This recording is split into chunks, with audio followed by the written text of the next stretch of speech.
चिरसम्मत सिद्धांत अथवा विद्युत चुंबकीय तरंग सिद्धांत की असफलता के कारण, ये एक दो बार बोर्ड में पूछ लिया गया है, ठीक है ना। इसको विद्युत चुंबकीय तरंग सिद्धांत कह सकते हैं या चिरसम्मत सिद्धांत दूसरा नाम से जानते हैं, ठीक है ना। तो चिरसम्मत सिद्धांत अथवा विद्युत चुंबकीय तरंग सिद्धांत की असफलता के कारण, ये पूछ लिया गया है कि चिरसम्मत सिद्धांत की असफलता के कारण लिखिए। तो इसमें असफलता के कारण क्या थे, तो मैंने यहाँ पर लिखा है कि इस सिद्धांत की असफलता के निम्न कारण हैं, ठीक है। कौन कौन से कारण हैं, ये मुख्य रूप से यहाँ पर मैंने 3 कारण लिखे हैं, जो ये 3 कारण में से 2 कारण आप लिख सकते हैं, ठीक है ना। 2 या 3 तो पूछ ही लेता है वो, तो इतना ही पूछता है, ज़्यादा 2 नंबर का क्वेश्चन ही पूछता है। तो यहाँ से ये देखिए, नंबर 1, प्रकाश के चिरसम्मत सिद्धांत के अनुसार, प्रकाश के चिरसम्मत सिद्धांत के अनुसार प्रकाश की तीव्रता बढ़ाने पर, यदि प्रकाश की तीव्रता बढ़ा दी जाए तो तरंगों का आयाम भी बढ़ जाता है। तो प्रकाश के चिरसम्मत सिद्धांत के अनुसार प्रकाश की तीव्रता बढ़ाने पर तरंगों का आयाम भी बढ़ेगा तथा तरंगों द्वारा संचित ऊर्जा भी बढ़ेगी। जब इसका क्या बढ़ेगा, आयाम बढ़ेगा, और आयाम बढ़ने से संचित ऊर्जा भी बढ़ेगी। अधिक तीव्रता का प्रकाश आपतित होने पर धातु के इलेक्ट्रॉनों को अधिक ऊर्जा प्राप्त होगी। अधिक तीव्रता का यदि प्रकाश उस पर आपतित होगा तो जो धातु सतह पर उपस्थित जो इलेक्ट्रॉन है उनका जो क्या है कि उनको जो अधिक ऊर्जा मिलेगी, और अधिक ऊर्जा का वो क्या करेंगे, एब्जॉर्बेशन करेंगे, और अधिक ऊर्जा का एब्जॉर्बेशन करके वो धातु सतह से क्या है, बाहर निकलने लग जाएंगे, जिससे अधिक ऊर्जा के प्रकाश इलेक्ट्रॉन उत्सर्जित होंगे। लेकिन प्रकाश विद्युत प्रभाव का प्रयोग इसके विपरीत था। प्रकाश विद्युत प्रभाव का प्रयोग जो था वो इसके कैसे था, विपरीत था। तो दोबारा सुन लें यहाँ से पहला पॉइंट कि देखिए, यहाँ से स्टार्ट कर देते हैं। चिरसम्मत सिद्धांत अथवा विद्युत चुंबकीय तरंग की सिद्धांत की असफलता के कारण, इस सिद्धांत की असफलता के निम्न कारण है। नंबर पहला पॉइंट देखिए कि प्रकाश के चिरसम्मत सिद्धांत के अनुसार या विद्युत चुंबकीय तरंग सिद्धांत के अनुसार, विद्युत चुंबकीय तरंग सिद्धांत यही पूछ सकता है कि विद्युत चुंबकीय तरंग सिद्धांत और प्रकाश विद्युत प्रभाव दोनों की तुलना कीजिए, ठीक है ना, ऐसे भी क्वेश्चन पूछ सकता है। तो यहां से देखिए कि प्रकाश के चिरसम्मत सिद्धांत के अनुसार प्रकाश की तीव्रता बढ़ाने पर, यदि प्रकाश की जो तीव्रता बढ़ा दी जाएगी तो तरंगों का आयाम क्या होगा, बढ़ जाएगा, तथा तरंगों के द्वारा संचित ऊर्जा भी क्या हो जाएगी, बढ़ जाएगी। अधिक तीव्रता का प्रकाश आपतित होने पर, अधिक तीव्रता का क्या है, प्रकाश आपतित होने पर धातु इलेक्ट्रॉनों को अधिक ऊर्जा प्राप्त होगी। जो धातु के इलेक्ट्रॉन है, क्योंकि जो धातु सतह पर उपस्थित जो मुक्त इलेक्ट्रॉन है उनको क्या है कि अधिक ऊर्जा प्राप्त होगी, और अधिक ऊर्जा प्राप्त होने के कारण वो उस ऊर्जा का क्या करेंगे, अपने अंदर अवशोषण करेंगे, और अवशोषण करने के बाद वो धातु सतह से क्या है, बाहर आ जाएंगे। तो धातु इलेक्ट्रॉनों को अधिक ऊर्जा प्राप्त होगी, जिससे अधिक ऊर्जा के प्रकाश इलेक्ट्रॉन उत्सर्जित होंगे। लेकिन प्रकाश विद्युत प्रभाव का प्रयोग इसके विपरीत था। प्रकाश विद्युत प्रभाव का प्रयोग जो था वो क्या था, इसके विपरीत था। नंबर दूसरा, प्रकाश के चिरसम्मत सिद्धांत के अनुसार, ये हम चिरसम्मत सिद्धांत और किसकी बात कर रहे हैं, प्रकाश विद्युत प्रभाव की, दोनों की तुलना कर रहे हैं। तो प्रकाश के चिरसम्मत सिद्धांत के अनुसार धातु सतह से किसी भी आवृत्ति पर प्रकाश इलेक्ट्रॉन उत्सर्जित हो जाते हैं, ठीक है ना। चिरसम्मत सिद्धांत ये कहता है कि धातु सतह पर किसी भी आवृत्ति का यदि प्रकाश डाल दिया जाए तो उस धातु सतह से इलेक्ट्रॉनों का उत्सर्जन हो जाता है। लेकिन प्रकाश विद्युत प्रभाव ये कहता है कि जब किसी धातु सतह पर, कि प्रकाश विद्युत प्रभाव हमने पढ़ाया था पीछे, उसकी डेफिनेशन भी बताई थी कि प्रकाश विद्युत प्रभाव ये कहता है कि जब किसी धातु सतह पर एक विशिष्ट आवृत्ति का प्रकाश डालते हैं, ठीक है, तो विशिष्ट आवृत्ति का जब प्रकाश डालते हैं तो धातु सतह से इलेक्ट्रॉनों का उत्सर्जन होता है। लेकिन यहाँ पर जो चिरसम्मत सिद्धांत क्या कह रहा है, देखिए, प्रकाश के चिरसम्मत सिद्धांत के अनुसार धातु की सतह से किसी भी आवृत्ति पर प्रकाश इलेक्ट्रॉनों का उत्सर्जन हो जाता है। ये कह रहा है कि कोई भी आवृत्ति का प्रकाश हम धातु सतह पर डाल देंगे। चिरसम्मत सिद्धांत कहता है कि यदि हम धातु सतह पर किसी प्रकार का हम आवृत्ति का प्रकाश डाल देंगे तो उस धातु सतह से इलेक्ट्रॉनों का उत्सर्जन हो जाएगा। लेकिन प्रकाश विद्युत प्रभाव ये कहता है कि किसी भी आवृत्ति का प्रकाश नहीं डालना है, वो उस पर एक विशिष्ट आवृत्ति का यदि प्रकाश डाला जाएगा तभी धातु सतह से इलेक्ट्रॉनों का उत्सर्जन हो जाता है।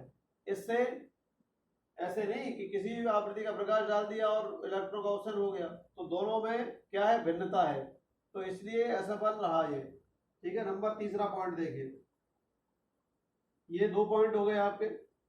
नंबर तीसरा पॉइंट चिरसम्मत सिद्धांत से। चिरसम्मत सिद्धांत क्या कहता है कि धातु की सतह से इलेक्ट्रॉनों का उत्सर्जन में समय लगता है। ये कह रहा है चिरसम्मत सिद्धांत, यदि हम उस पर प्रकाश डालेंगे, किसी भी आवृत्ति का प्रकाश डाल देंगे, तो उस धातु सतह से इलेक्ट्रॉनों के उत्सर्जन में क्या लगेगा, समय लगेगा। ठीक है, जबकि प्रकाश विद्युत प्रभाव के प्रयोग से इलेक्ट्रॉन के उत्सर्जन में समय पश्चाता नहीं होती। तो दोनों में डिफरेंस क्या है?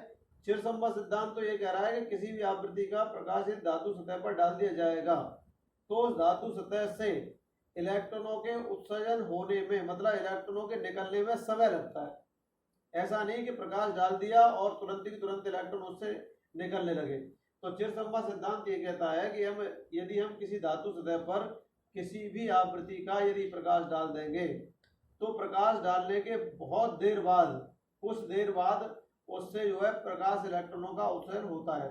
लेकिन प्रकाश विद्युत प्रभाव ये कहता है कि जैसे ही हम किसी धातु सतह पर एक विशिष्ट आवृत्ति का यदि प्रकाश हम डालेंगे तो उस धातु सतह से इलेक्ट्रॉनों का उत्सर्जन होने में समय नहीं लगता। कहने का मतलब है कि हम विशिष्ट आवृत्ति का प्रकाश उस पर डालेंगे तो वहां पर जो उपस्थित इलेक्ट्रॉन है वो उसकी एनर्जी का एब्जॉर्बेशन करेंगे और तुरंत उससे डालते ही उससे प्रकाश इलेक्ट्रॉनों का उत्सर्जन हो जाएगा। तो ये इसमें भिन्नता आई दोनों में, तो दोनों में ये कारण हुआ। तो एक बार पुनः पढ़ देते हैं पूरे को। चिरसम्मत सिद्धांत अथवा विद्युत चुंबकीय तरंग की असफलता के कारण। नंबर 1, वो इस सिद्धांत की असफलता के निम्न कारण है। नंबर 1, प्रकाश के चिरसम्मत सिद्धांत के अनुसार प्रकाश की तीव्रता बढ़ाने पर तरंगों का आयाम बढ़ेगा तथा तरंगों द्वारा संचित ऊर्जा भी बढ़ेगी।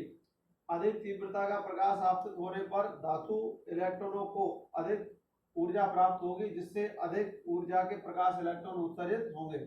लेकिन प्रकाश विद्युत प्रभाव का प्रयोग इसके विपरीत था। दूसरा, प्रकाश के चिरसम्मत सिद्धांत के अनुसार धातु की सतह से किसी भी आवृत्ति का प्रकाश इलेक्ट्रॉन उत्सर्जित हो जाते हैं। किसी भी आवृत्ति में प्रकाश इलेक्ट्रॉन उत्सर्जित हो जाते हैं। लेकिन प्रकाश विद्युत प्रभाव के अनुसार जब किसी धातु सतह पर एक विशिष्ट आवृत्ति का प्रकाश डाला जाता है तभी उससे धातु सतह से इलेक्ट्रॉनों का उत्सर्जन होता है, जो कि चिरसम्मत सिद्धांत के विपरीत था। क्या? प्रकाश विद्युत प्रभाव। नंबर 3, चिरसम्मत सिद्धांत से धातु की सतह से इलेक्ट्रॉनों के उत्सर्जन में समय लगता है। चिरसम्मत सिद्धांत कहता है कि यदि हम किसी भी आवृत्ति का प्रकाश डालेंगे तो उसको उस धातु सतह से इलेक्ट्रॉन उत्सर्जित होने में समय लगेगा। लेकिन प्रकाश विद्युत प्रभाव के अनुसार जब किसी धातु सतह पर विशिष्ट आवृत्ति का प्रकाश डालते हैं तो प्रकाश डालते ही उस धातु सतह से इलेक्ट्रॉनों का उत्सर्जन शीघ्र हो जाता है और उसमें समय नहीं लगता। ये 3 कारण थे जो चिरसम्मत सिद्धांत की असफलता के मुख्य कारण थे, या हम कह सकते हैं कि चिरसम्मत सिद्धांत और प्रकाश विद्युत प्रभाव की तुलना होती है। आइंस्टीन का प्रकाश विद्युत समीकरण।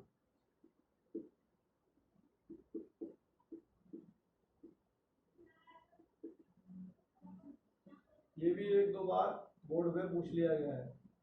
ठीक है, ये एक धातु सतह है। देखिए, ये एक धातु है। ठीक है, ये धातु मेटल है। यहाँ पर एक हाई फ्रीक्वेंसी का, उच्च आवृत्ति का hν का एक फोटोन डाला जा रहा है, यहाँ से फोटोन, और यहाँ पर एक इलेक्ट्रॉन है। यहाँ पर क्या है? एक इलेक्ट्रॉन है जो कि मुक्त इलेक्ट्रॉन है। अब क्या है कि ये एक धातु है, धातु सतह है। यहाँ पर क्या है? धातु सतह पर क्या है कि मुक्त इलेक्ट्रॉन होते हैं, और यहाँ से एक फोटोन है ऊपर से, और फोटोन जब ऊपर से है तो यहाँ से एक फोटोन डाला जा रहा है, और ये फोटोन हमेशा उस मुक्त इलेक्ट्रॉन पर आपतित होगा। ये फोटोन किस पर आपतित होगा? मुक्त इलेक्ट्रॉन पर आपतित होगा।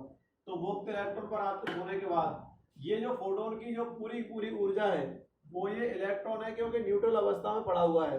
तो ये न्यूट्रल अवस्था में पड़ा हुआ, तो ये फोटोन क्या करेगा कि इलेक्ट्रॉनों की संपूर्ण ऊर्जा को अपने अंदर अवशोषित कर लेगा, और अवशोषित करने के बाद यहाँ से ये एक्साइटेड पोजीशन में आ जाएगा, और यहाँ से ये इलेक्ट्रॉन इस तरीके से बाहर निकल जाएगा।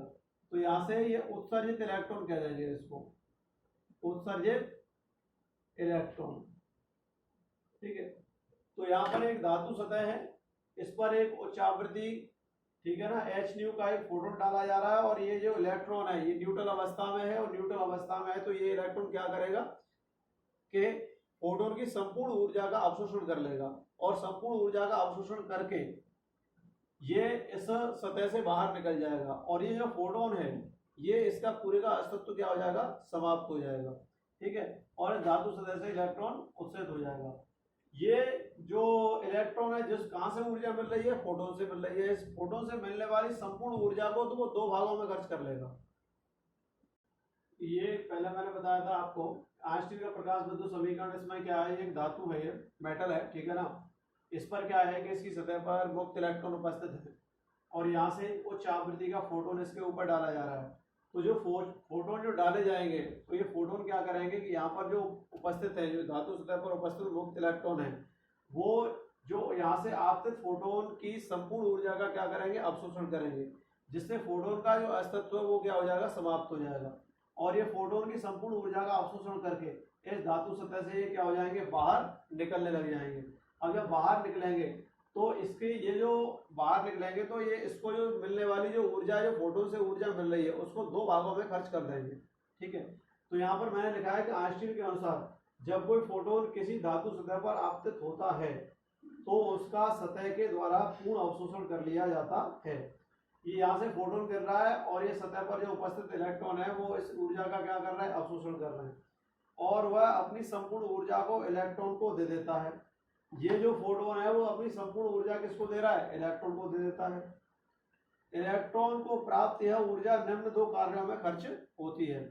जो इलेक्ट्रॉन को जो ऊर्जा मिल रही है, कहां से मिल रही है, फोटोन से, तो ये इलेक्ट्रॉन उस ऊर्जा को दो रूपों में खर्च कर रहा है। वो दो रूप कौन कौन से हैं, नंबर एक, इलेक्ट्रॉन को धातु सतह से बाहर निकालने के लिए कार्यफलन के रूप में, फाई नॉट के रूप में, ठीक है ना, अपनी जो इसको ऊर्जा मिल रही है तो इलेक्ट्रॉन दो रूपों में खर्च कर रहा है उसको, किसके रूप में, कार्यफलन के रूप में। नंबर वन, इलेक्ट्रॉन को धातु सतह से बाहर निकालने के लिए कार्यफलन फाई नॉट के रूप में खर्च कर रहा है। दूसरा देखिए, इलेक्ट्रॉन के पदार्थ से उत्सर्जन के बाद उसे के मैक्सिमम बराबर half M B maximum square के रूप में। कहने का मतलब है दूसरे रूप में, कौन से रूप में, कि अधिकतम गतिज ऊर्जा के रूप में भी उसको व्यय कर रहा है। तो यहां से देखें आता है चित्र से, तो ऊर्जा इसको कितनी मिली, ई बराबर क्या कितना मिला, एच न्यू। तो एच न्यू जो ऊर्जा मिली वो किस रूप में खर्च हो गई, एक तो कार्यफलन के रूप में और दूसरी किसके रूप में, अधिकतम गतिज ऊर्जा के रूप में। अतः चित्र से ई बराबर half M B maximum square plus phi naught. तो यहां से इसके नीचे लिख सकते हैं एच न्यू इक्वल टू क्या हो जाएगा, half M B maximum square plus phi naught. एक तो ये बना इसका अभी, ठीक है।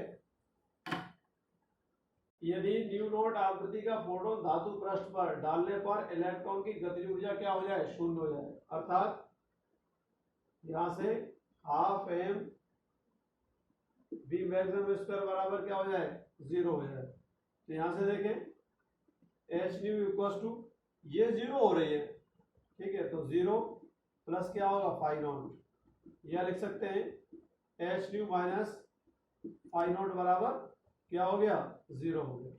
ये इसकी स्थिति हुई, ठीक है ना। तो half M B maximum square बराबर जीरो, तो H nu naught equal to zero plus ये फाई नॉट, तो इसकी ये वैल्यू हो गई। अब यहाँ से हम लिख सकते हैं, तो यहाँ से ये बन जाएगा सूत्र, half M B maximum square बराबर h nu minus h nu naught, या इसको लिख सकते हैं half M B maximum square बराबर एच कॉमन इसमें से न्यू माइनस न्यू नॉट। तो ये यहाँ से ये इसका समीकरण आ जाएगा, और इसको कहते हैं आइंस्टीन का प्रकाश विद्युत समीकरण। यह आइंस्टीन का